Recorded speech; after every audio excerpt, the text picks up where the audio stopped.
তাহলে আমাদের জানা দরকার বাবা এই গৌর সুন্দর কে, তিনি কেন নদিয়ার মাঝে আবির্ভাব হলেন।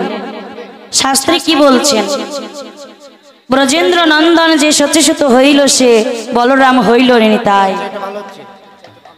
পাপি তাপি যারা ছিল হরি নামে উদ্ধারিল, তার সাক্ষী জগায় আর মাধায়। হরি বল হরি বল। এই যে মহাপ্রভু গৌর সুন্দর তিনি এই নদিয়ার মাঝে আবির্ভাব হলেন, কেন আবির্ভাব হলেন, কবেই বা হলেন?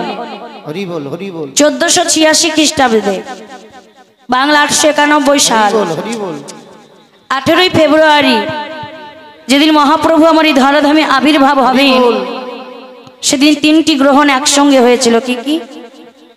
গগনের চন্দ্র গ্রহণ, ধরাধামে গৌরহরি জন্মগ্রহণ, আর এক ভক্তের নাম গ্রহণ।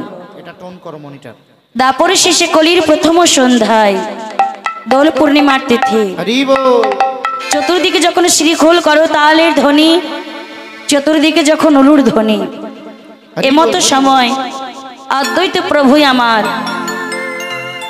আশ্রুধ্বনি গঙ্গার ঘাটে একটি তুলসী পত্র নিবেদন করে দুটি নয়নের জলে কেঁদে কেঁদে মহাপ্রভুকে আহ্বান করছে। আর ভক্তির আহ্বানে মহাপ্রভু গৌর সুন্দর ওই জগন্নাথ মিশ্রের ঘরে সচিরকোল আলো করে আজ গৌর হরি আবির্ভাব হলেন। তাহলে চলুন আগে আমরা লীলার পূর্বে যিনি আমাদের কলিযুগের ভগবান সেই মহাপ্রভুকে আগে হরিবাসরে আহ্বান করব। একটু উলুর ধ্বনি, একটু জয়ের ধ্বনি। আমার গৌরে লোরে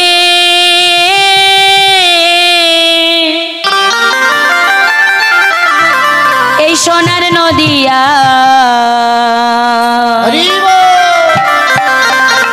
উলুর ধ্বনি হরির ধ্বনি, শব্দ শোনা যায় আমাদের গৌরে লোরে। হাত তুলে হরি হরি বলে রে। সোনার নদিয়ায় হরির ধ্বনি, শব্দ শোনা যায় আমাদের গৌরে লোরে। আমাদের গৌরে লোরে সোনার নদিয়ায়, উলুর ধ্বনি হরি ধ্বনি, শব্দ শোনা যায় আমাদের গৌরে লোরে।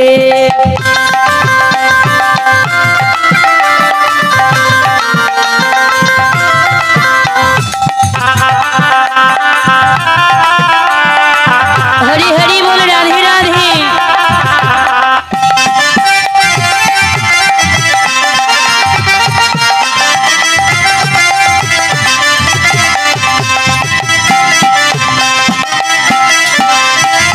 गौरी लोरे संगे निता एलो रे, गौरे लोरे संगे निता एलो रे, ओइला गौरे लोरे संगे निता एलो रे। আমার গৌরে লোরে সোনার নদিয়ায়, উলুর ধ্বনি হরি ধ্বনি, শব্দ শোনা যায় আমাদের গৌরে লোরে। আমাদের গৌরে লোরে সোনার নদিয়ায়, উলুর ধ্বনি হরির ধ্বনি, শব্দ শোনা যায় আমাদের গৌরে লোরে।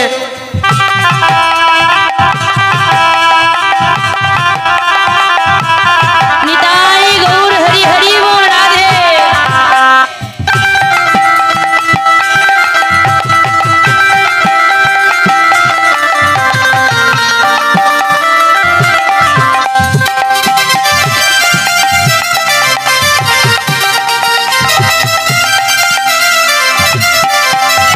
কে কি তোরা নাম নিবি রে ছোটে ছোটে আয়, তোরা নাম নিবি রে ছুটে ছুটে আয়, কে তোরা নাম নিবি রে ছুটে ছুটে আমার নিতাই গৌর দুটি ভাই নেচে নেচে যায়। গৌর দুটি ভাই নেচে নেচে যায়। আমার গৌরে লোরে সোনার নদিয়ায়, উলুর ধ্বনি হরি ধ্বনি, শব্দ শোনা যায় আমাদের গৌরে লোরে। আমাদের গৌরে লোরে সোনার নদিয়ায়, উলুর ধ্বনি হরির ধ্বনি, শব্দ শোনা যায় আমাদের গৌরে লোরে।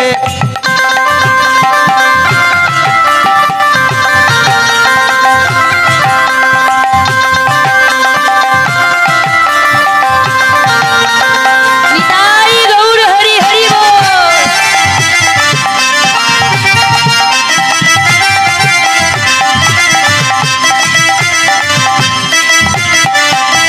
শান্তিপুর ডুবো ডুবো নদী ভেসে যায়,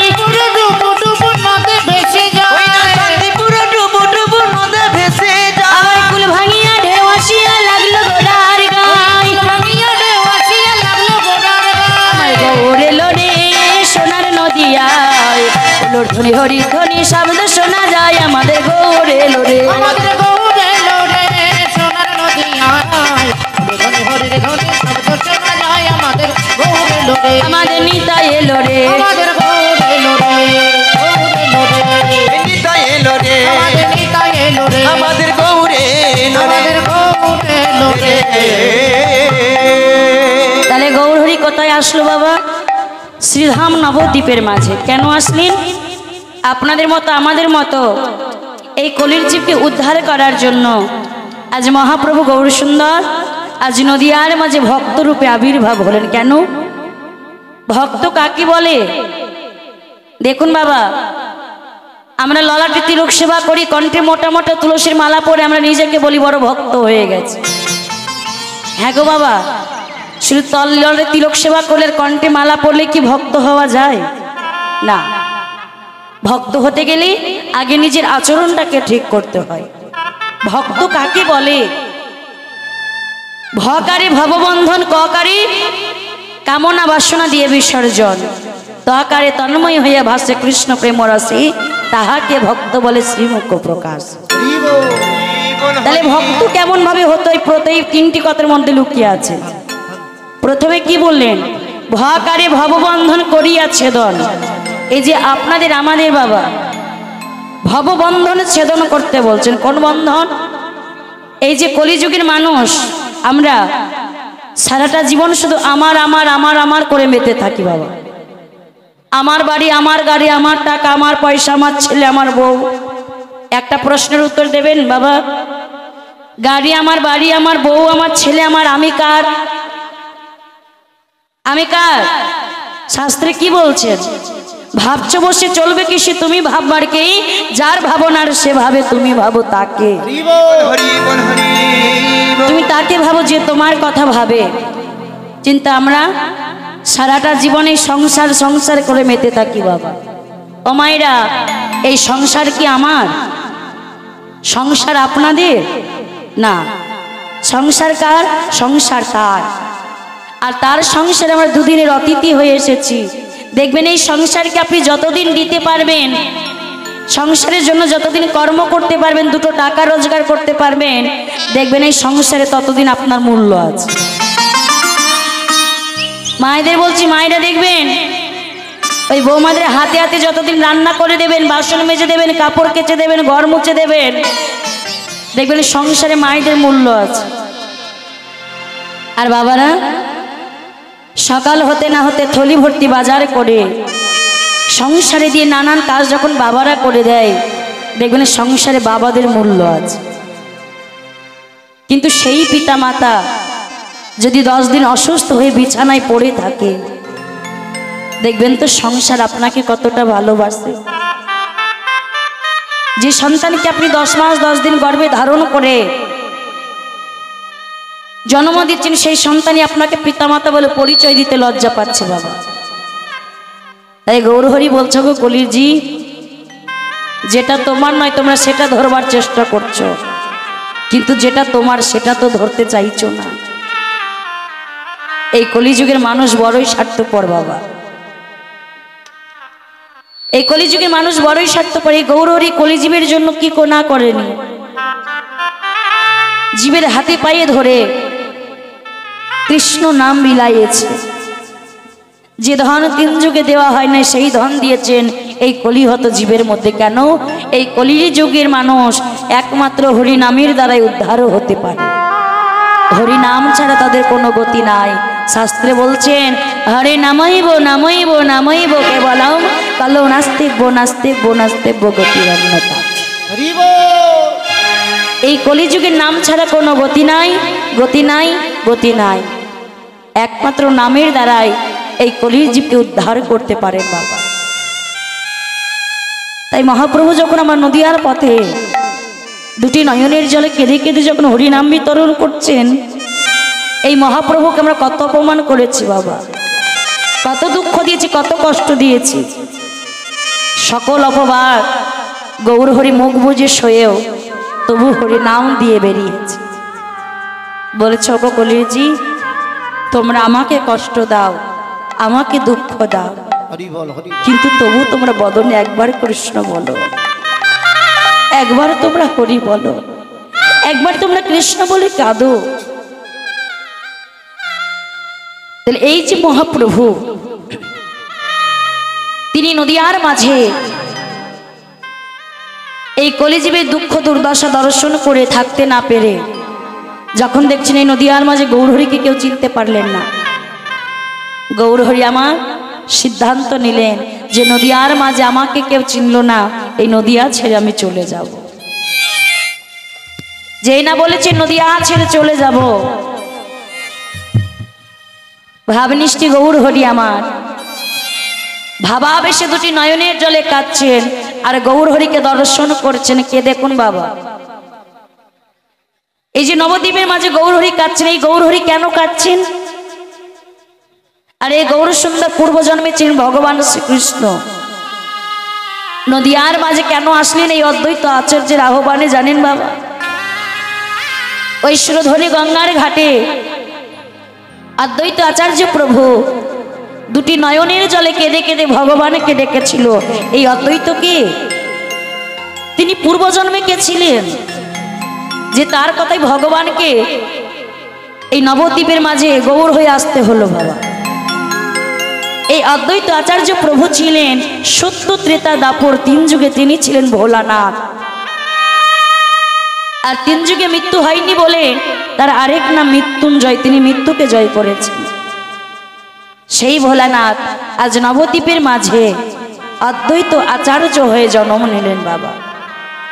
আর অদ্বৈত রাঘবাণী মহাপ্রভু দুটি নয়নের জলে কেঁদে কেঁদে ওই নবদ্বীপের মাঝে আজ ভক্ত হয়ে কৃষ্ণ নামের কাঙাল হয়ে হরি নামে ভিখারি হয়ে নামে দাঁড়ে দাঁড়ে বেরোত্তরণ করত।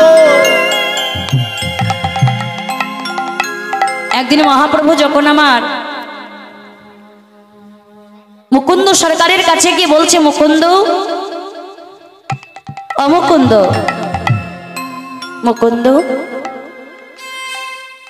তুমি জানো মুকুন্দ এই নবদ্বীপের মাঝে আমার একজনই ভালো ভক্ত, আমাকে নবদ্বীপের মাঝে কেউ চিনল না গো, কেউ জানল না। মুকুন্দ বলছে, প্রভু দাও তো মুকুন্দ, আমার পছন্দ মতো তুমি শাকসবজিগুলো আমার হাতে তুলে দাও। আমার মহাপ্রভু লাউয়ের পায়েস খেতে ভালোবাসতো বাবা, মোচার ঘন্ট খেতে ভালোবাসতো, থরের ঘন্ট খেতে ভালোবাসতো। এখনকার মানুষের এগুলো পছন্দ করবেন না হয়তো, কিন্তু আমার মহাপ্রভু এগুলো বড় পছন্দের খাবার ছিলেন। বিচি কলার তরকারি দেখবেন আপনাদের মেদিনীপুরে এখনো যারা মহাপ্রভুর ভোগ নিবেদন করে এগুলো বাবা দেয়, মহাভোগে মহাপ্রভুকে দেয়। আর কোনো ভক্ত যদি মহাপ্রভুর পছন্দের কিছু সেবা দিতে পারে মহাপ্রভু সেই ভক্তির কাছে ঋণী হয়ে যায়। তাই মহাপ্রভু হাতে পায়ে ধরে বলছো, গো কলিজি তোমরা একবার কৃষ্ণ বলো, শুধু একবার বলো। তাই দুটি বাহু তুলে হরি মহাপ্রভু আমার নবদ্বীপের মাঝে বলছেন, হরি নামি একবার বলো না, কৃষ্ণ নামি একবার বলো না, এই হরি নাম জপয় বিরাম, এই নামে জীবনের সাধনা। ও বিদায় গৌর হরি বল, হরি বল।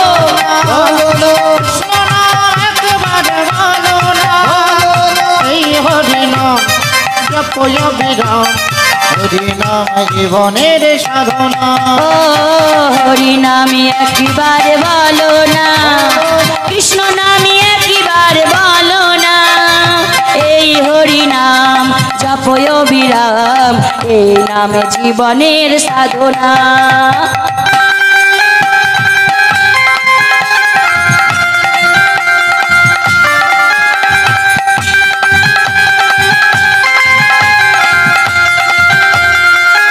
হরি হরি বল, রাধে।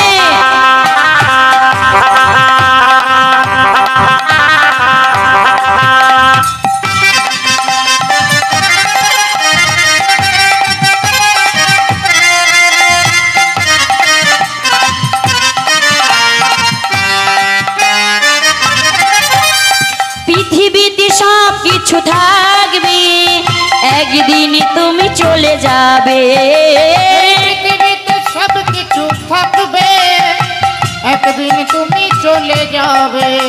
দেখবেন বাবা, এই পৃথিবীতে সব কিছু থাকবে, সেদিন থাকবেন না শুধু আপনি। তাই গানের কথাগুলো কি বলছেন? পৃথিবীতে সব কিছু থাকবে, একদিন তুমি চলে যাবে। পৃথিবীতে সব কিছু থাকবে, একদিন তুমি চলে যাবে।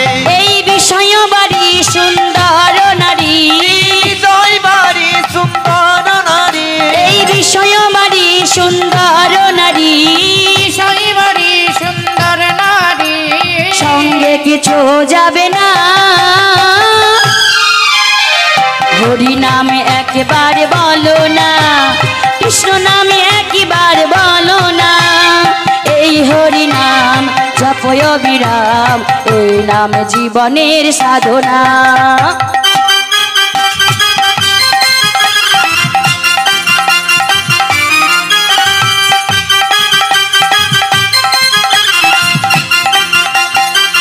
রাধে রাধে।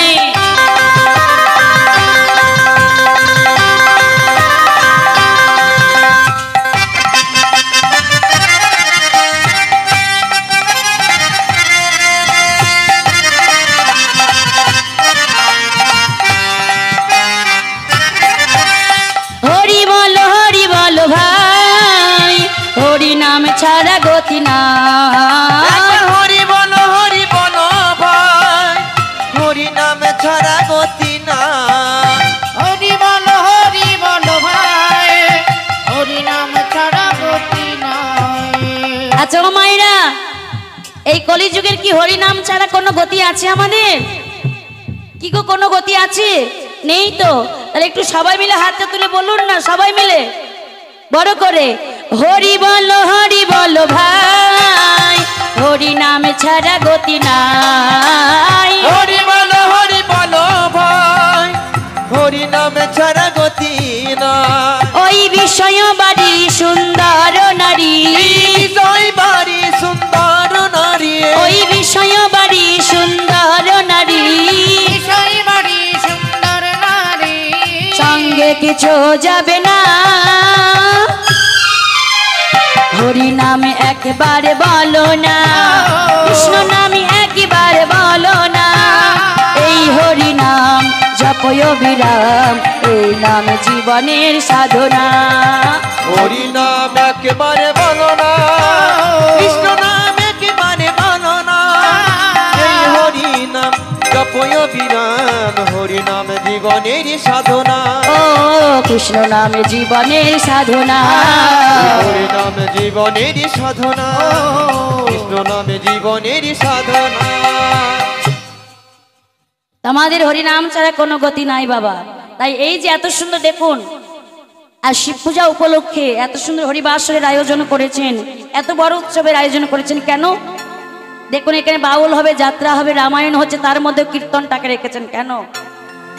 যাত্রাপালা বলুন আর বাউল গান বলুন বাবা, এগুলোতে কখনো কলিজীব উদ্ধার হতে পারবে না। কিন্তু আপনি যখন কর্ণমূলে আমার রাধা গোবিন্দের লীলা রাস আস্বাদন করবেন, যখন আমার মধুর হরিনাম শুনবেন, দেখবেন আপনার ভেতরের যত পাপ, দুঃখ, কষ্ট, ত্রিতাপ, জ্বালা কখন আস্তে আস্তে দূরীভূত হয়ে গেছে।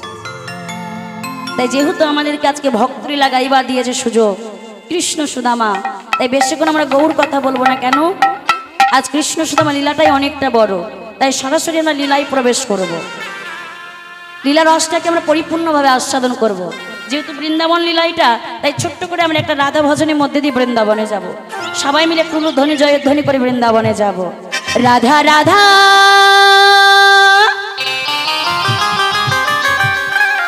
রাধা রাধা রাধা রাধা ওরে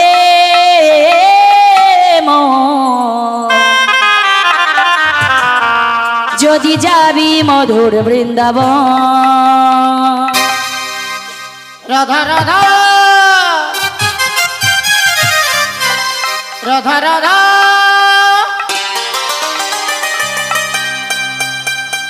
রাধা রাধা রাধা বলো ওরে মো,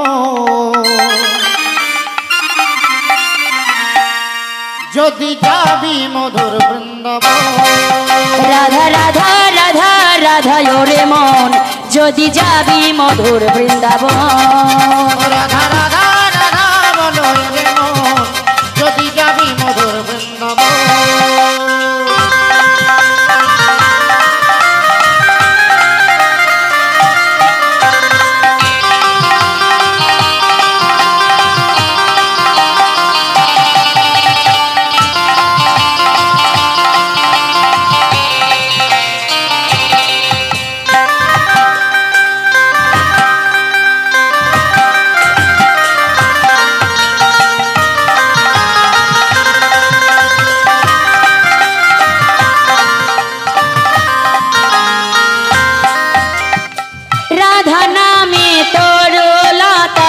সবাই বলে রাধা রাধা রাধা রাধা নামের তরুলতা সবাই বলে রাধা রাধা রাধা রাধা নামের তরুলতা সবাই বলে রাধা রাধা রাধা রাধা নামে তরুলতা সবাই বলে রাধা রাধা রাধা রাধা রাধা রাধা রাধা রাধা রাধা রাধা ওরে মোর যদি যাবি মধুর বৃন্দাবন রাধা রাধা রাধা বলো রে মন যদি যাবি মধুর বৃন্দাবন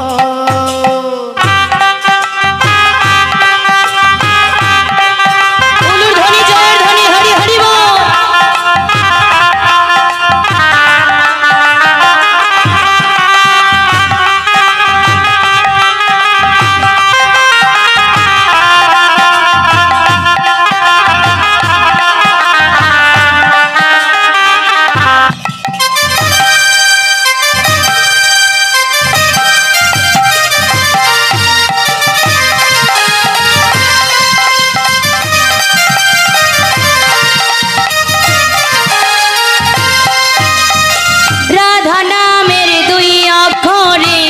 জানি কত সুধা যে ঝরে রাধা নামের দুই অক্ষরে না জানি কত সুধা যে ঝরে রাধা নামের দুই অক্ষরে না জানি কত সুধা যে ঝরে রাধা নামের দুই অক্ষরে না জানি কত সুধা যে ঝরে রাধা রাধা রাধা রাধা রাধা রাধা রাধা রাধা ওরে মন যদি যাবি মধুর বৃন্দাবন রাধা রাধা রাধা বলো রে মন যদি যাবি মধুর বৃন্দাবন যদি যাবি মধুর বৃন্দাবন যদি যাবি মধুর বৃন্দাবন যদি যাবি মধুর বৃন্দাবন যদি যাবি মধুর বৃন্দাবন বলিয়ে রাধা রানী কি শ্যাম সুন্দর কি বৃন্দাবন ধাম কি আমার ভক্ত বৃন্দও কি জয় জয় রাধা রানী কি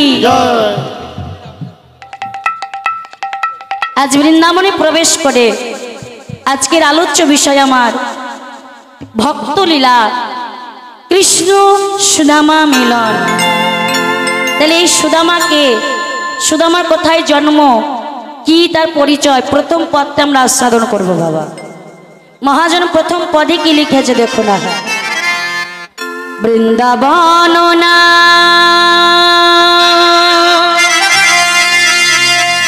বিদর্ভ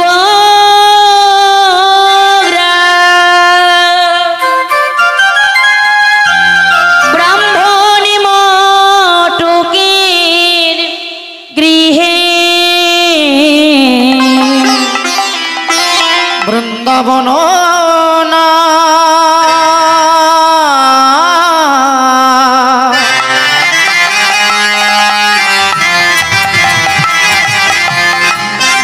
বিদর্ভ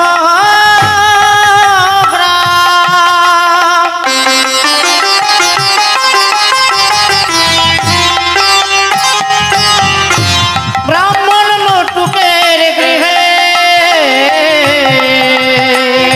শুভ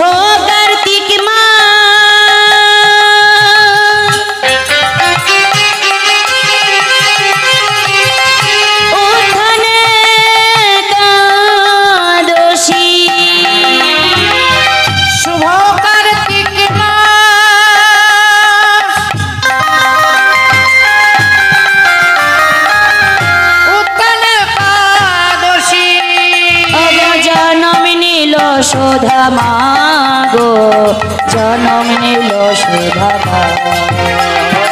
শুভ কার্তিক মাস উত্তাল একাদশী জনম নিল সুদামা গো জনম নিল সুদামা। আজি সুধা মায়াসী জনম নিল সুধা মায়াসী জনম নিল সুদামাসী জনম নিল ভারত ভূমি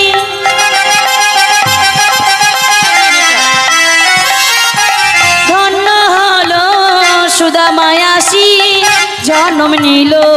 এই ভারত ভূমি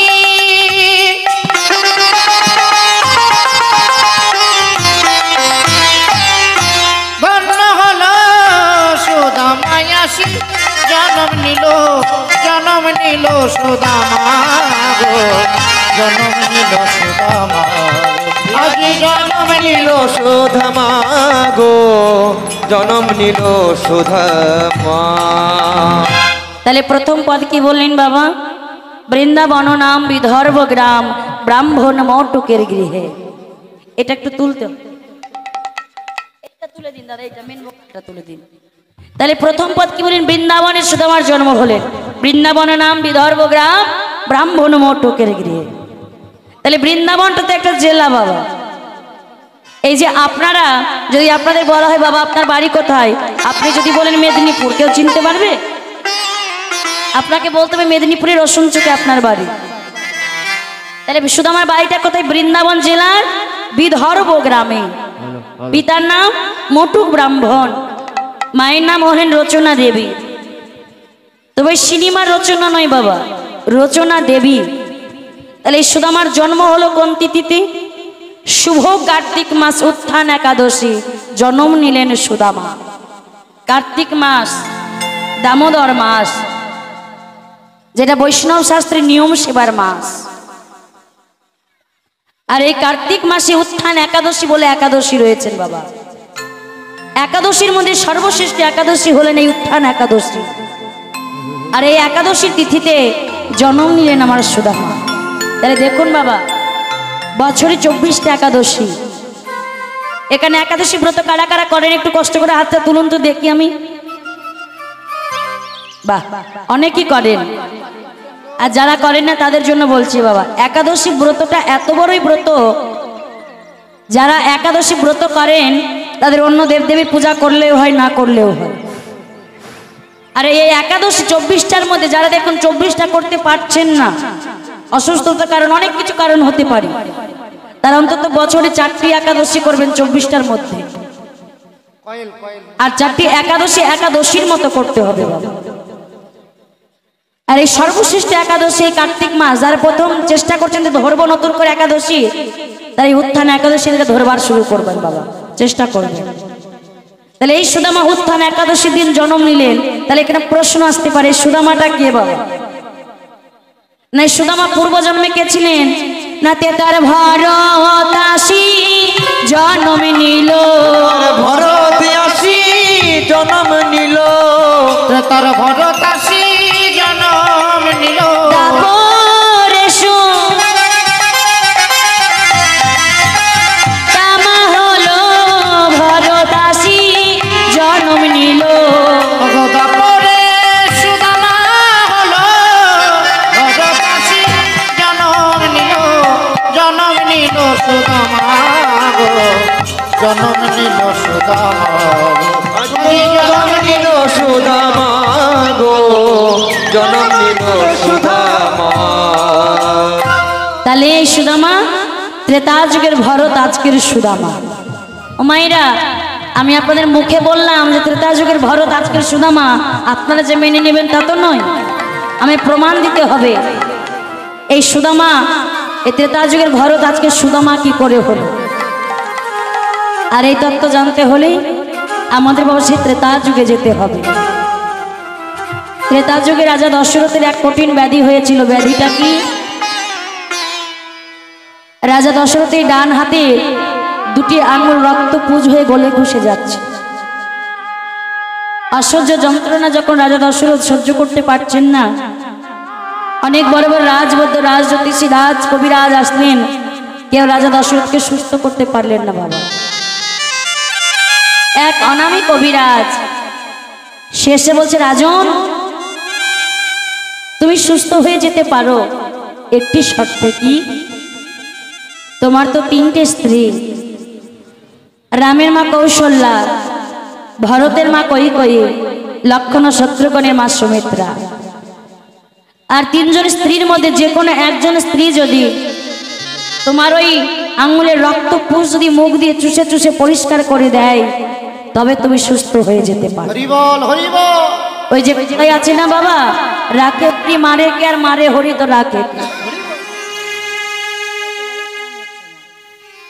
হরি যদি বলে আমি রাখবো, কে তাকে মারতে পারি বাবা? আর হরি যদি বলে আমি মারবো, কে রাখতে পারি? তাই যেই না বলেছেন রাজা দশরথ পুনরায় বাঁচার আশা করলেন বাবা। আর ঘরে এসে দাসীকে বলছেন, দাসী দাসী তুমি আমার ছোট স্ত্রী সুমিত্রাকে ডেকে পাঠাও। রাজা দশরথ সুমিত্রাকে খুব ভালোবাসত বাবা।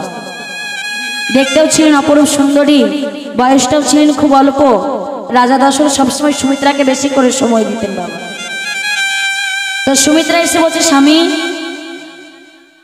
তুমি আমায় ডেকেছো? বলছে, সুমিত্রা তোমরা তো সকলেই দেখতে পাচ্ছ আমি এই অসহ্য যন্ত্রণা, আমার আঙুলের এই রক্তপুঁজ আমি আর সহ্য করতে পারছি। মৃত্যু প্রায় নিশ্চিত হয়ে গেছে। কত রাজবুদ্ধি রাজ জ্যোতিষী আসতো, কেউ সুস্থ করতে পারলো না।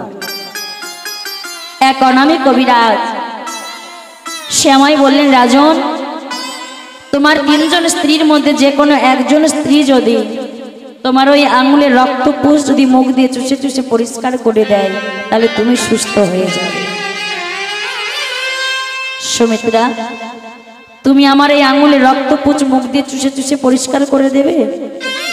স্বামী কথাটা হলো যে তোমার জন্য আমি জীবন দিয়ে দেব, তুমি যখন যা বলবে তাই করব। সুমিত্রা আমার আঙুলের রক্তপুষ চুষে মুখ দিয়ে পরিষ্কার করে সেবা করে দেবে কি, সেটা বলো। স্বামী কথাটা হলো যে তোমার ওই আঙুলের রক্তপুষ আমি মুখ দিয়ে চুষে চুষে পরিষ্কার করতে পারবো না।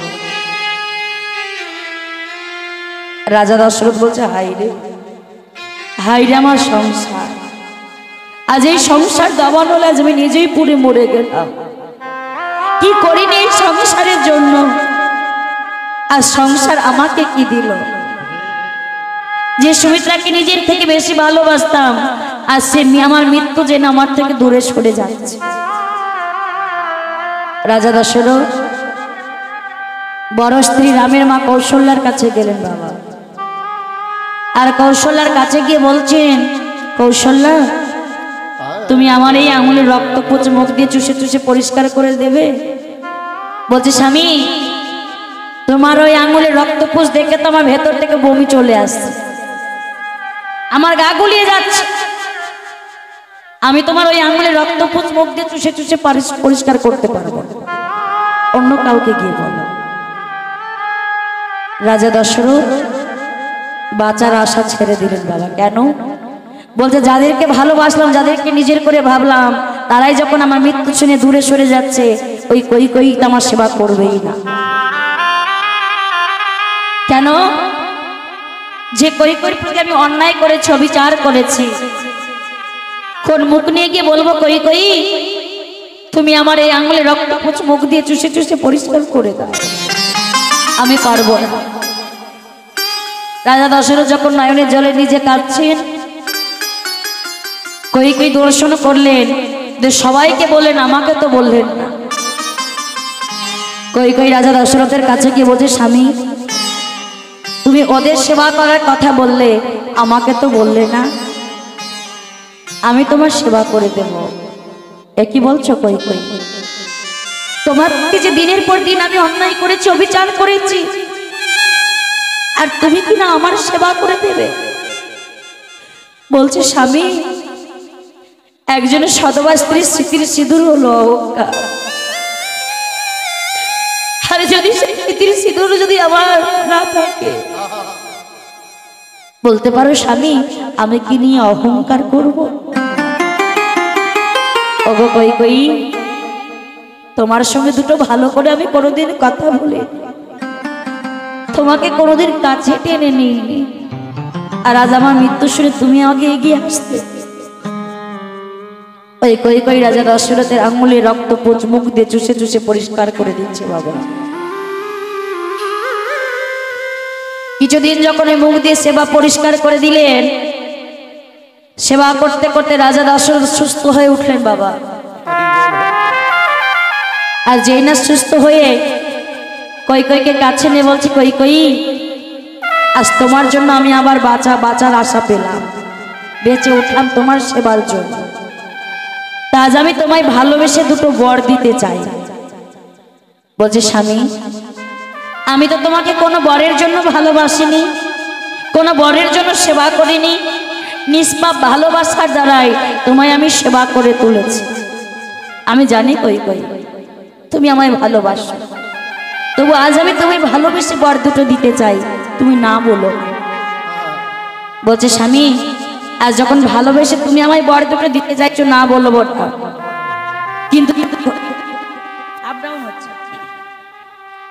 যখন আমার প্রয়োজন হবে আমি তখন তোমার কাছে থেকে বর দুটো চেয়ে নেব।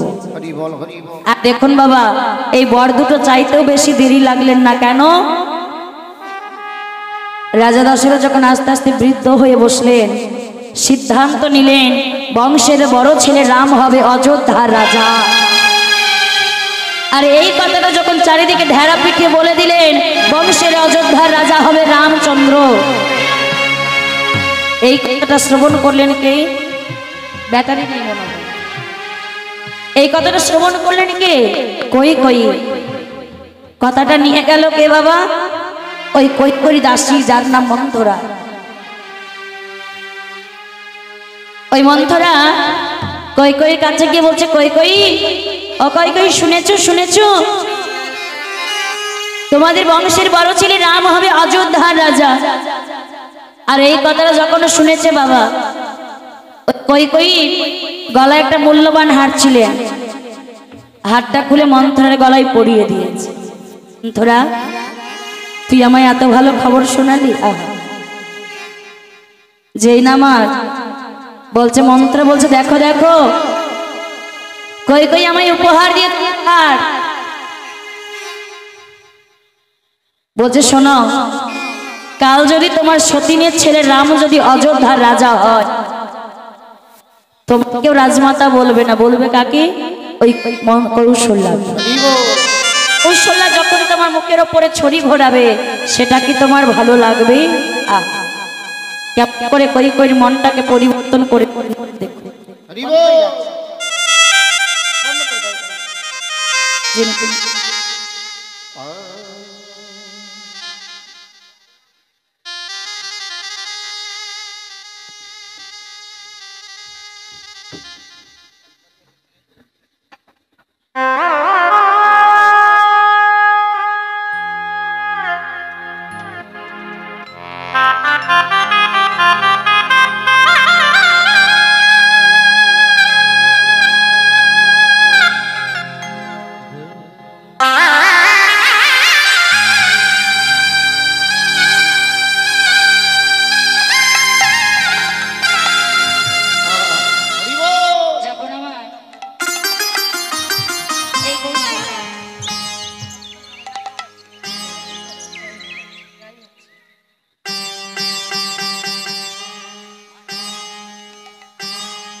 এই কৈকেয়ী মনটা পরিবর্তন হয়ে বলছে আজকে রাতটা তো আমার স্বামী রাজা, তাই যা করার আজ রাতের মধ্যে আমায় করতে হবে। তাই রাজা দশরথের কক্ষে গিয়ে বলছে, স্বামী স্বামী। বলছে কৈকেয়ী আজ রাতে তুমি কষ্ট করে আমার কাছে আসতে গেলে, বলো বলো কই তুমি আমায় কোনো দাসীকে দিয়ে খবর পাঠিয়ে দিতে, আমি তোমার কক্ষে চলে যেতাম। ওই যে বাবা কই যেদিন থেকে রাজা দশরথকে সুস্থ করে তুলেছেন, কৈর প্রতি ভালোবাসাটা বেড়ে গেছে। বলছে স্বামী কেন এসেছি শোনো। বলছে বলো কেন এসেছো। স্বামী তোমার মনে আছে আমি তোমায় সেবা করে তুলেছিলাম বলে তুমি আমায় দুটি বর দিতে চেয়েছিলে, সেই বর দুটো তুমি রাজা থাকতে থাকতে আমি নিয়ে নিতে চাই। বলো কই বর চাও। বলছে স্বামী প্রথমবারে আমার বংশের ছেলে, আমার ছেলে ভরতকে করতে হবে এই অযোধ্যার রাজা, আর দ্বিতীয়বারে তোমার বংশের বড় ছেলে রামকে পাঠাতে হবে 14 বছরের জন্য বনবাস। হরি বল হরি বল। রাজা দশরথ স্বামী হয়ে স্ত্রীর চরণ দুখানি জড়িয়ে ধরে বলছে কই অমন কথা বলো না কই, আমি যে রামকে বড় ভালোবাসি, কেমন করে বলবো রে রাম, তুই পিতৃসত্য পালন করবার জন্য বনবাসে চলে যা। আর এদিকে রামচন্দ্র আমার পিতার পিতৃ আজ্ঞা পালন করবার জন্য বনবাসে যাবার জন্য বাইর হয়েছে বাবা। আর এদিকে রামকে কাছে ডেকে দশরথ বলছে ওরে রাম, তুই হলি আমার বংশের বড় ছেলে বাবা, আমার মৃত্যুর পর মুখে আগুন দেওয়াটা হলো তোর কর্ম, তবে তুই আমার মুখে আগুন দিলি বাবা, মুখে নয় আগুন দিলি আমার এই মনে। ওরে রাম, সেই বনবাস বাসে গিয়ে যদি শুনিস তোর এই বৃদ্ধ পিতা মারা গেছে, তুই তো আমার বড় ছেলে, ওই বনবাসে গিয়ে আমার নাম করে তুই পিণ্ডটা দান করিস বাবা। নিতাই গৌর হরি বল হরি বল।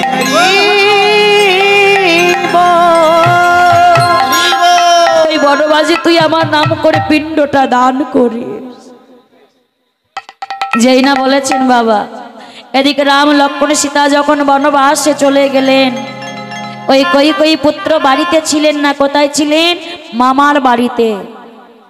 আর যেই না খবরটা পেয়েছে যে রাজা দশরথ কই রামচন্দ্রকে বনবাসে পাঠিয়েছে, কথাটা শ্রবণ করলেন ভরত। মামার বাড়িতে থেকে বাবা অযোধ্যায় না ফিরে সেই বনবাসে চলেছেন ছুটে রামচন্দ্রকে ফিরিয়ে আনার জন্য। আর সেই বনমাঝে গিয়ে বলছে দাদা তুমি অযোধ্যায় ফিরে চলো, ওই অযোধ্যায় রাজা হওয়ার একমাত্র অধিকার শুধু তোমার, তুমি ফিরিয়ে চলো। রাম বলছে ভাই, আজ যদি আমি পিতৃ আজ্ঞা পালন না করে সিংহাসনে লোভে যদি চলে যাই, তাহলে আমার প্রজারা আমার দিকে আঙুল তুলে বলবে রাম হলো সিংহাসন লোভী। তাই ভাই আমি ফিরে যেতে পারবো না, এক কাজ কর, এই 14 বছর তুই রাজ সিংহাসন চালা, আর আমাদের বৃদ্ধ পিতা মাতাকে তুই একটু দেখে রাখিস। বলছে দাদা গো, এত দূর যখন কষ্ট করে তোমার নিকটে এসেছি, তুমি আমায় খালি হাতে যেতে দেবে? তুমি আমায় কিছু দেবে না? রামচন্দ্র ভরতের বদনে এমন কথা শুনে বাবা দুটি নয়নের জলে কেঁদে কেঁদে বলছো রে ভরত, আজ আমার সব থেকেও আমি রাজভিখারি হয়ে গেছি ভাই, তোকে দেবার মতো আমার কাছে কিছু নেই। কে বলেছে দাদা কিছু নেই? ওই তো তোমার চরণের পাদুকা জোড়া রয়েছে, ওই পাদুকা জোড়া আমার মস্তকে তুলে দাও, তোমার পাদুকা আমি মাথায় করে রাখবো। নিতাই গৌর হরি বল হরি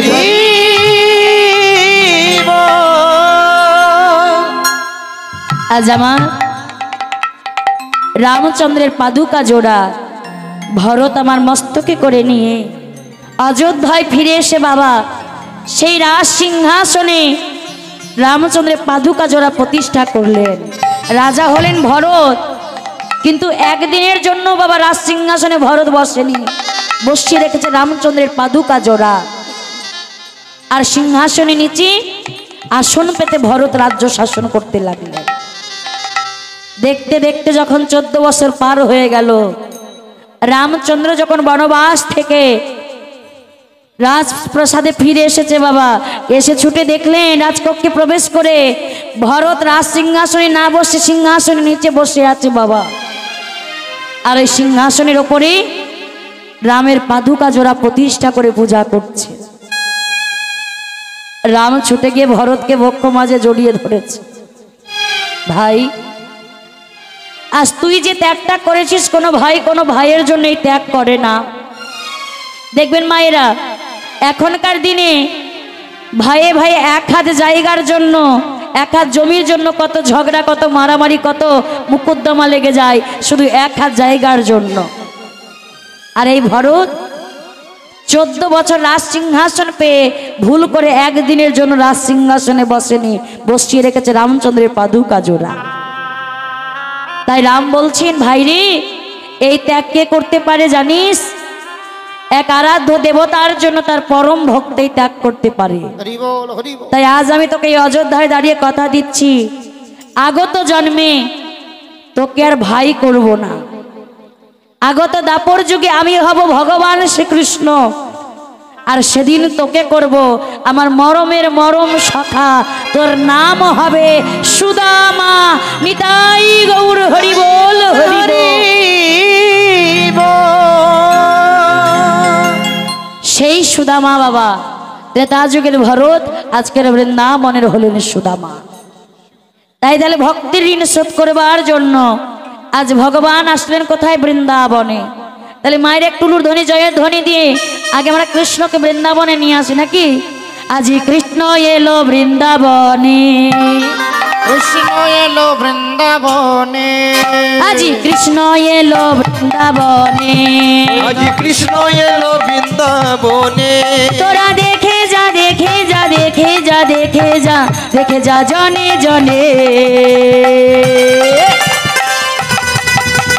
কৃষ্ণ এলো বৃন্দাবনে, আজি কৃষ্ণ এলো বৃন্দাবনে।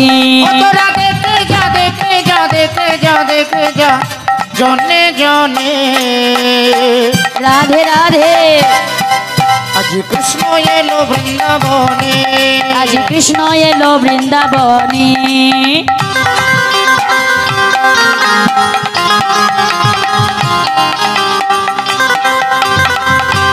রাধে রাধে, হরি হরি বল।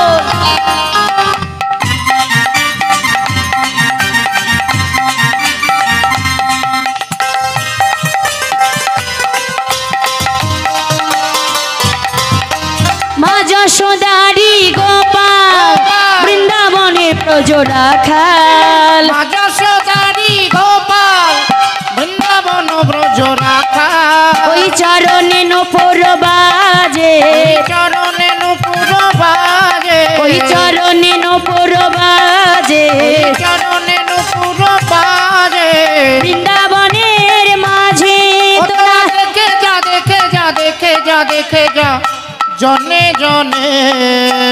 নিতাই গৌর হরি বল, হরি বল। কৃষ্ণ এলো বৃন্দাবনে, কৃষ্ণ এলো বৃন্দাবনে, কৃষ্ণ এলো বৃন্দাবনে।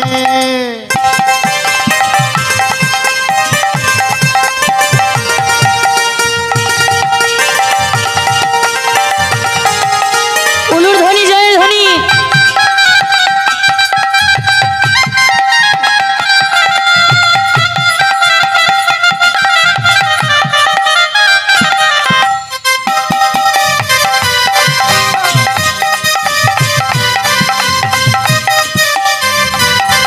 ওই গলে দুলে বনমালা, হাতে বাঁধা বাজুবালা। গলে দোলে বনমালা, হাতে বাঁধা বাজুবালা। ওই গলে দুলে বনমালা, মালা, হাতে বাঁধা বাজুবালা। গলে দোলে বনমালা, হাতে বাঁধা বাজুবালা। ওই চরণে নূপুর বাজে, চরণে নূপুর বাজে, ওই চরণে নূপুর বাজে। চরণে নূপুর বাজে।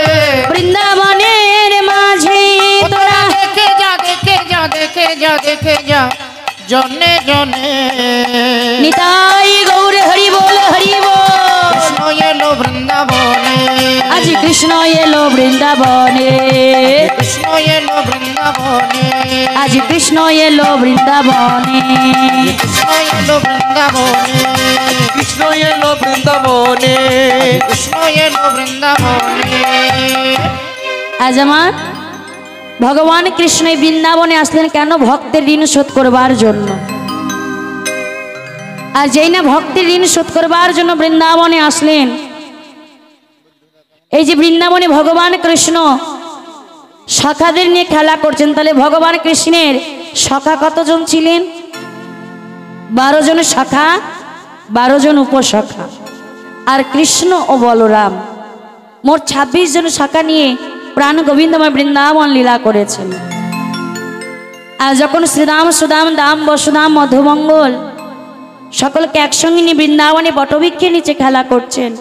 এই শ্রীরাম, বল শ্রীরাম, বল। ও ভাই সুদামা, হ্যাঁ, বল বল আজ আমরা কোথায় আছি বলতো? আমরা হ্যাঁ, বৃন্দাবনে এই যে এত বড় বটবৃক্ষ দেখতে পাচ্ছিস না, বটবৃক্ষের নিচে। বলছে এই যে বটবৃক্ষের নিচে আমরা খেলা করছি। ও সুদামা, আজ আমরা কি খেলা খেলবো ভাই? বল। বলছে কি খেলবো জানিস? শোন শোন, খেলবো কাঁধে করাই আর কাঁধে চড়া, কাঁধে করাই আর কাঁধে চড়, কাঁধে করাই আর কাঁধে চড়া, কাঁধে কড়াই আর কাঁধে চড়া। এই তোমাদের বিনোদ খেলা কাঁধে করাই আর কাঁধে চড়া। এই তো আমাদের বিনোদ খেলা, কাঁধে করাই আর কাঁধে চড়। এই বল। কাঁধে চড়ার কাঁধে যদি খেলা হবে, কাঁধে নেবে টাকে? আমি নিতে পারবো না। এই তুই নিবি? এই শ্রীরাম তুই নিবি? না না না না না, বলছি তাহলে এক কাজ কর, বল। আমরা যে বটবৃক্ষের নিচে খেলা করছি হ্যাঁ, এখান থেকে 26টা পাতা তুলে নিয়ে, পাতা কি করবি? আরে নিয়ে আয় তো। ওই 26টা পাতার মধ্যে একটি পাতায় ছিদ্র করে দে। বেশ আরে খেলার নিয়মে যার ভাগ্যে ছিদ্র পাতাটা পড়বে সে হবে চোর, বেশ বেশ আর তাকেই কাঁধে নিতে হবে। বেশ যাচ্ছি। এই আজ নে। কি করলেন সুদামা বাবা? এই নে নে নে, পাতা নে। শ্রীরাম 26টা পাতাই নিয়ে একটি পাতায় ছিদ্র করে দিয়েছে। আর ছিদ্র করে ভালো পাতাগুলোর সঙ্গে মিশিয়ে বলছে শোন, পাতা যখন নিবি সবাই চোখ বন্ধ করে নিবি। বেশ তাই হবে। এই শ্রীরাম পাতা নে। এই বসুদাম, পাতা নে, চোখ বন্ধ করে।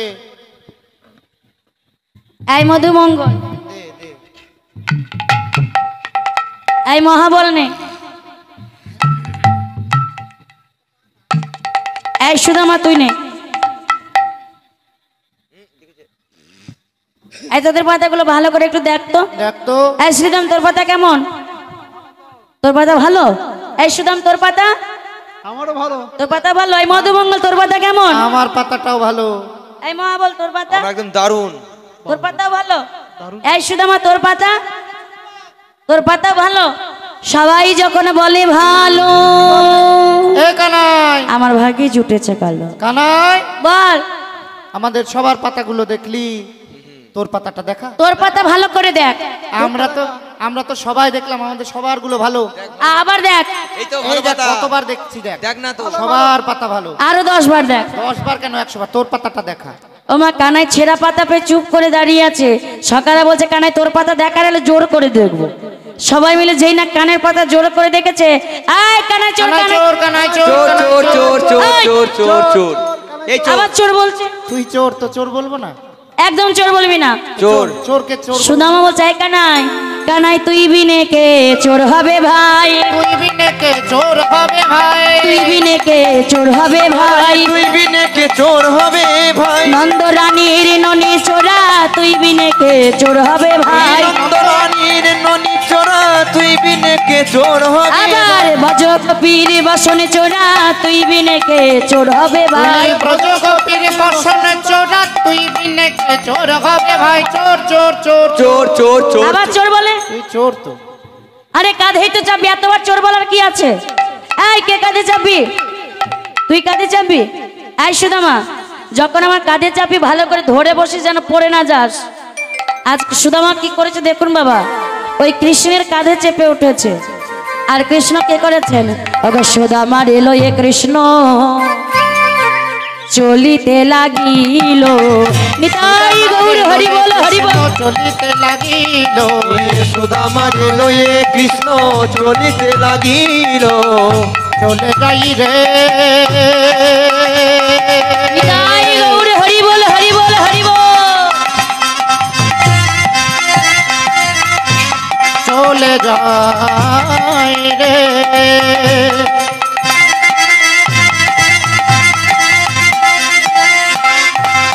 চলে যায়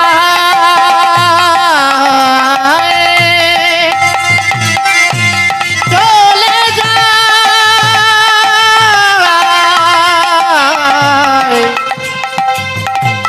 সুদামা চলে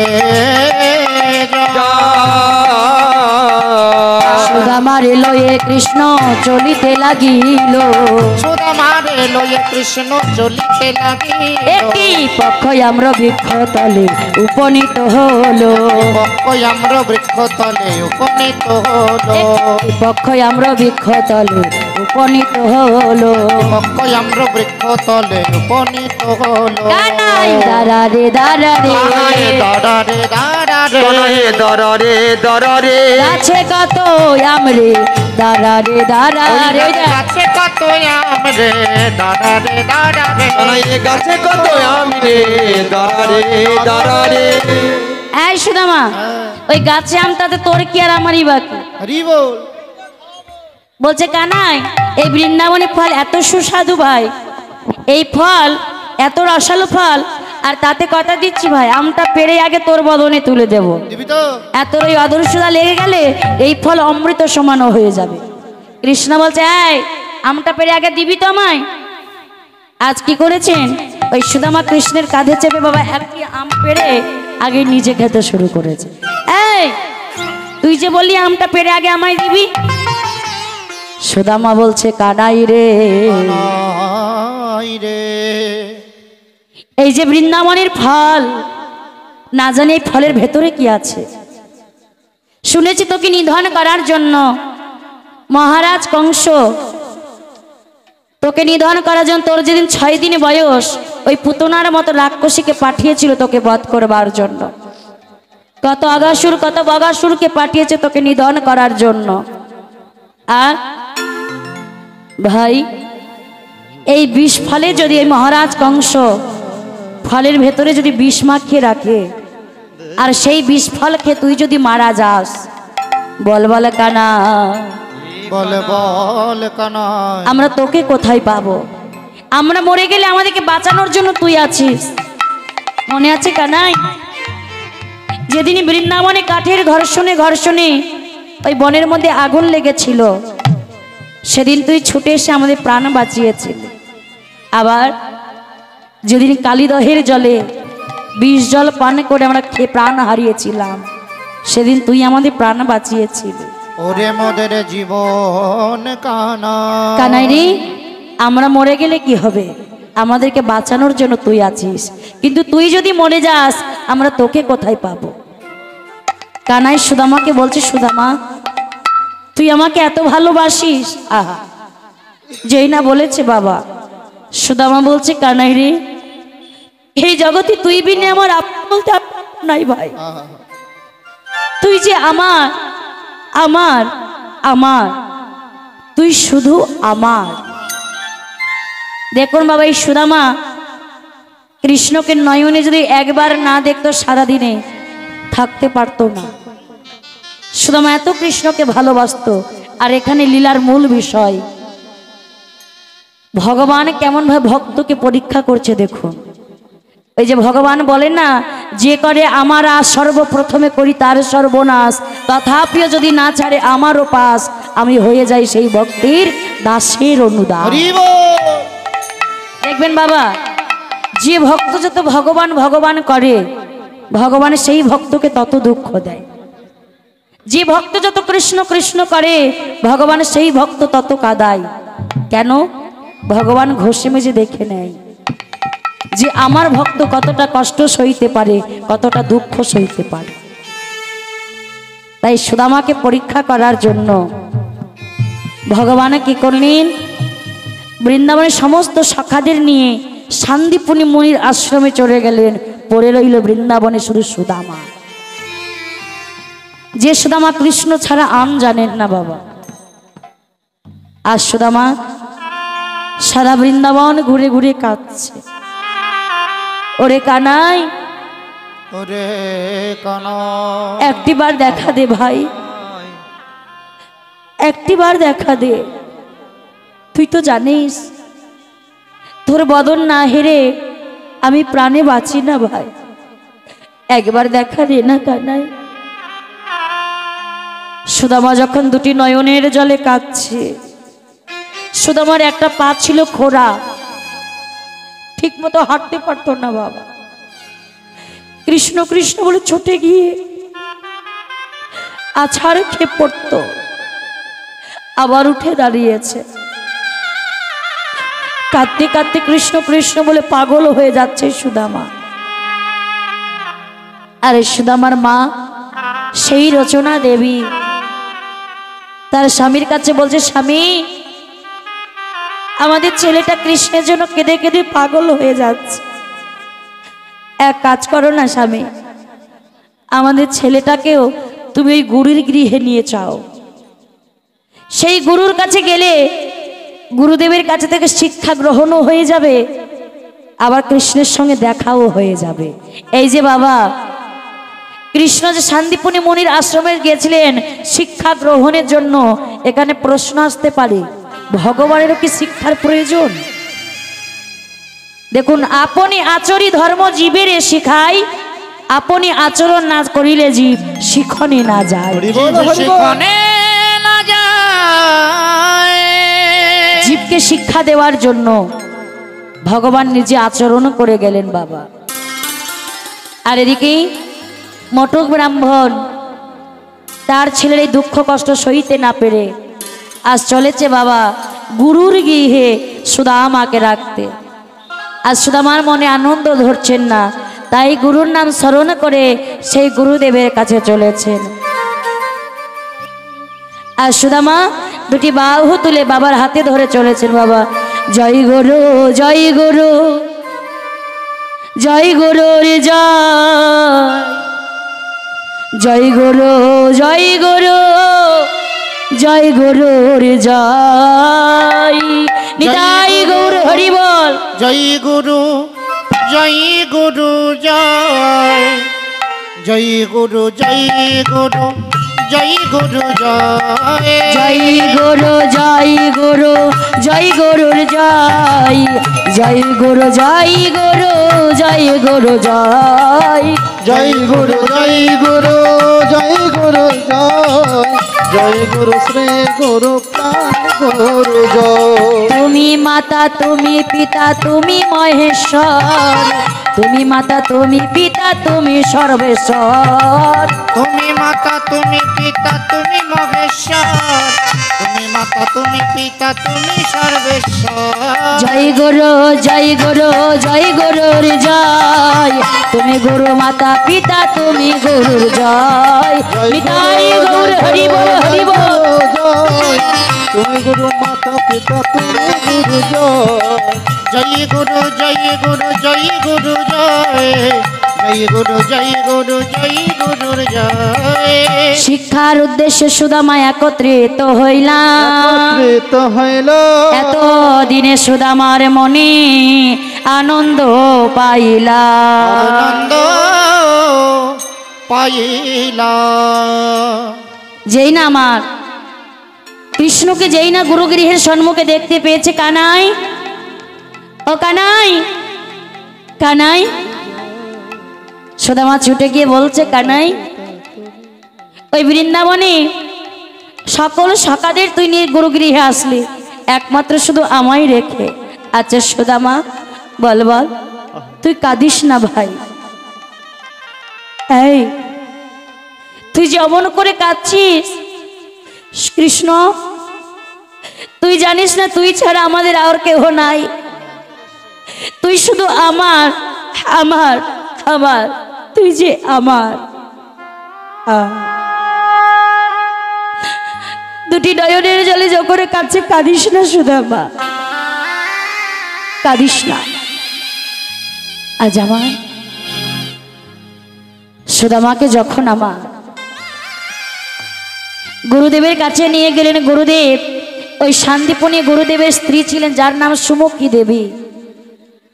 ওই সুমুখী দেবী তার একমাত্র পুত্র ছিল মধুমঙ্গল, আর সেই মধুমঙ্গল জলে ডুবে মারা গেছে বাবা।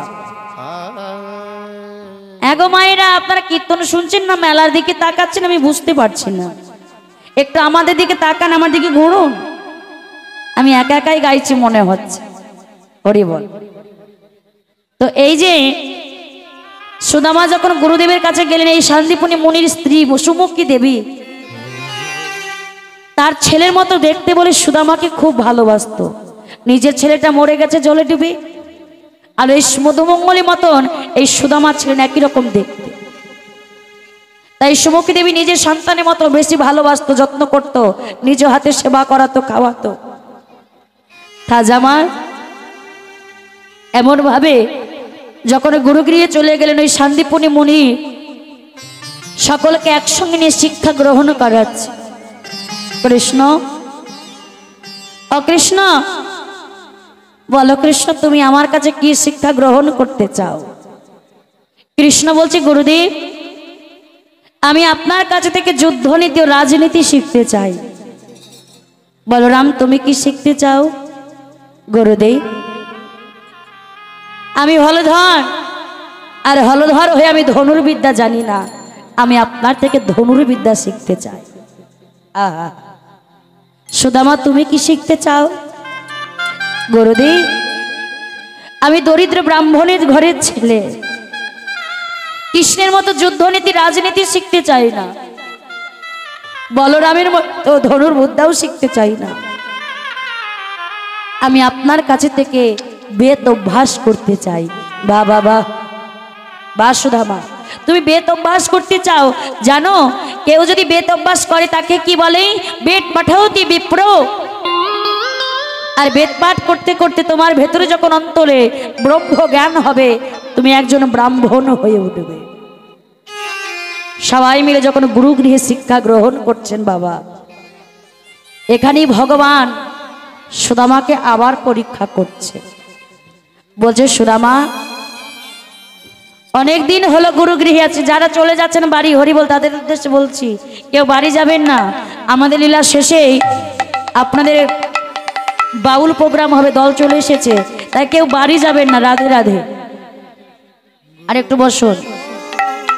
তো যেই নামার সকলকে নিয়ে যখন গুরুগৃহে শিক্ষা গ্রহণ করাচ্ছেন, কৃষ্ণ বলছে সুদামা আজ আমার মনে বড় বাসনা জেগেছে ভাই, তুই আজ আমায় একটু চুরি করে খাওয়াবি। আহা, সুদামা বলছে ভাই আগে ছোট ছিলাম, বৃন্দাবনে লোকের ঘরে ঘরে ক্ষীরসর ছানা লোকের ননি চুরি করে খাওয়াতাম, এখন ভাই আর চুরি করতে পারবো না। কেন? আমরা গুরুগৃহে আছি, আর কোথায় বা চুরি করব? কানাই বলছে সুদামা এই না তুই শুধু বলিস আমায় ভালোবাসিস, তুই আমার তুই আমার, তোর মুখেই শুধু বড় বড় কথা, তুই আমায় ভালোবাসিস না। আর যেই নামা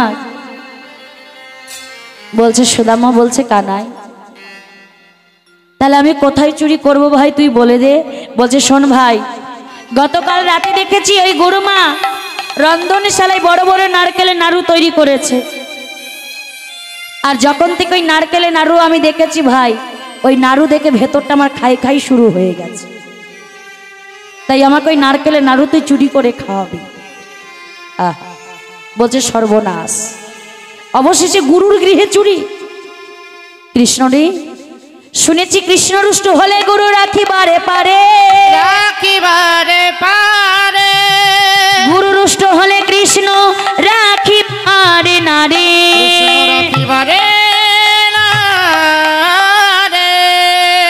দেখুন মায়েরা, কোন ভক্ত যদি কৃষ্ণ চরণে অপরাধ করে, সেই ভক্তকে রক্ষা করার সাধ্য আমার গুরুদেবের রয়েছে, কিন্তু কোন ভক্ত যদি গুরুর চরণে অপরাধ করে, সেই ভক্তকে রক্ষা করার সাধ্য আমার ভগবানেরও নেই। তাই কভু কেউ গুরু নিন্দা করবেন না বাবা। তাই যেই না আমার দুটি নয়নের জলে কাঁদছে, বলছে কানাই আমি চুরি করব ভাই, আমি চুরি করব। এই তো তুই যখন চুরি করবি তাহলে তোর কোনো ভয়ের কারণ নেই, কারণ তুই যখন চুরি করবি আমি তোকে পাহারা দেব, দেখবো কেউ আসছে কিনা, তোকে সাবধান করে দেব যদি কেউ আসে। আর সুদামা এখনই তো সেই সময়, দেখ দেখ গুরুদেব পূজা করছেন আর গুরুমা ওই জল মানবার জন্য নদীতে স্নান করতে গেছে, এই সুযোগে তুই চুরিটা করে নে ভাই। আর যেই নামার রন্ধনশালায় সুদামা প্রবেশ করে বয়ান থেকে একটি একটি করে 4টি নাড়ু নিয়ে বলছে কানাই, ও কানাই এতে হবে? এই কটাতে হবে, আর একটু বেশি করে নে। বলছে অনেকদিন চুরি করে খাইনি, আর দুটো বেশি করে নে।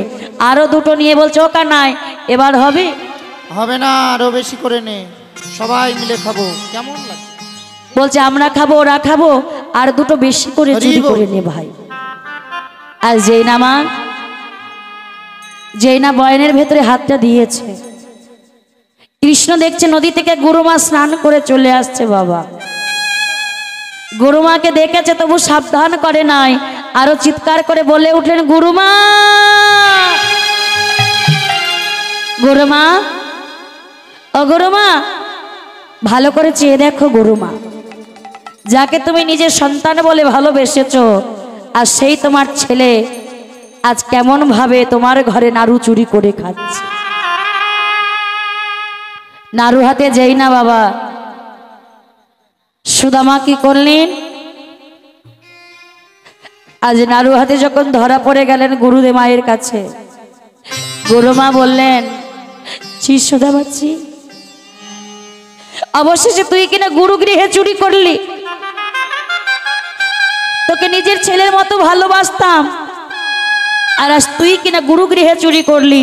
আজ আমি তোকে অভিশাপ করছি সুদামা, সারাটা জীবন তোকে তাই কাটাতে হবে। চিৎকার শুনে গুরুদেব ছুটে এসে বলছে না দাঁড়াও, কাকে অভিশাপ করছো, কাকে অভিশাপ করছো? আগে ভালো করে শোনো, এই কৃষ্ণ নাড়ুগুলো কার কথায় চুরি করেছে? এই নাড়ুগুলো যদি কৃষ্ণ, সুদামা এগুলো যদি কৃষ্ণ চুরি করতে আমি মেনে নিতাম, কৃষ্ণ চুরি করতে পারে, কিন্তু আমার সুদামা তো চুরি করতে পারে না। বলতো বাবা এই নারকেলের নাড়ুগুলো তুই কার কথায় চুরি করেছিস? আছাড়কে পড়েছে সুদামা গুরুদেবের চরণে, গুরুদেবের চরণ স্পর্শ করে বলছে গুরুদেব, কোনদিন আপনার চরণ ছুঁয়ে আমি মিথ্যে কথা বলিনি, তাই আজ আপনাকে সত্য করে বলছি গুরুদেব, এই নারকেলের নাড়ুগুলো আমি আমার জন্য চুরি করেছি। দূর হয়ে যা, দূর হয়ে যা, আজকের পর থেকে তোর এই বদলখানি যেন আমি কোনোদিন আর না দেখি। গুরুদেব যখন দূর দূর করে সুদামাকে তাড়িয়ে দিচ্ছে, বাবা সুদামা দুটি নয়নের জলে কাঁদতে কাঁদতে আজ আমার যেই না বাবা বেরিয়ে গেলেন গুরু গৃহে। কৃষ্ণ ছুটতে ছুটতে বলছে সুদামা, সুদামা, ও সুদামা, ছুটে গিয়ে দাঁড়িয়ে বলছে বন্ধু তুই আমায় ছেড়ে চলে গেলি,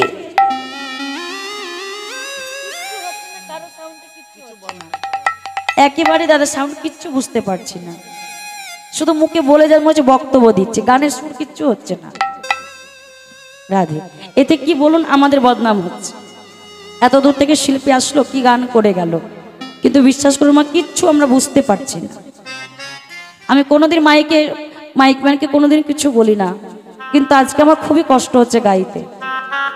রাধে, তো এই যে সুদামা আমার কৃষ্ণ ছুটে গিয়ে বক্ষ মাঝে জড়িয়ে ধরেছে, বন্ধু তুই আমায় ছেড়ে চলে যাচ্ছিস। আহা ওরে কানাই, গুরুদেব আমায় দূর দূর করে তাড়িয়ে দিয়েছে। সুদামা তোকে যখন গুরুদেব বারবার করে বলছিল এই নারকেলের নাড়ুগুলো তুই কার কথায় চুরি করেছিস, কেন সত্য কথাটা বললি না ভাই? যে নারকেলের নাড়ুগুলো তুই আমার কথায় চুরি করেছিস, কেন মিথ্যে কথা বললি?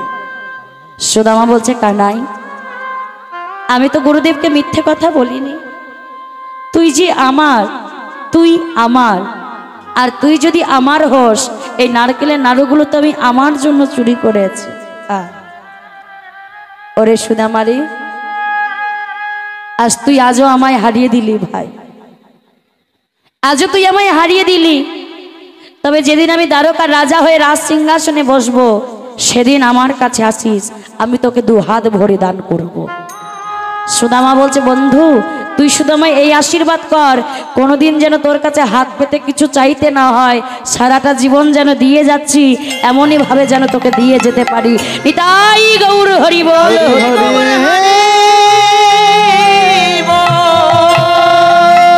ওইখান থেকে সুদামা আমার কি করলেন, নিজ ঘরে ফিরে গেলেন, আর কৃষ্ণ দ্বারকার রাজা হয়ে রাজ সিংহাসনে বসলেন বাবা। আর সুদামা ঘরে এসে দেখছেন বাবা গুরুগৃহে থাকাকালীন তার বাবা মা দুজনেই মারা গেছেন, ছেলেটা একা হয়ে পড়েছে। তাই গ্রামের সকলে মিলে কি করলেন, ছেলেটার কেউ নেই, তাই সবাই মিলে ওই গ্রামেরই এক দরিদ্র ব্রাহ্মণের কন্যা যার নাম সুশীলা, ওই সুশীলার সঙ্গে শুভ পরিণয় করাচ্ছে। মায়ের একটু ধ্বনি জয় ধ্বনি।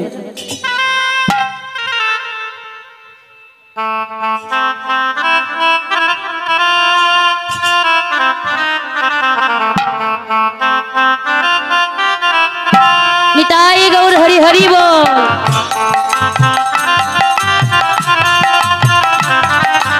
রাধে রাধে।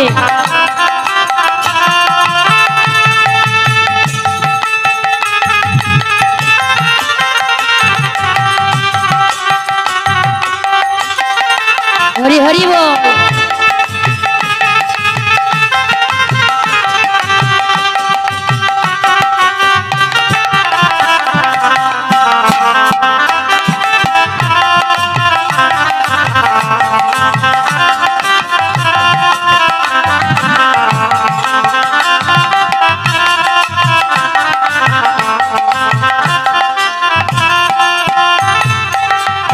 আজকে করলি সুশীলা ও সুদামার শুভ পরিণয় হয়ে গেলেন বাবা।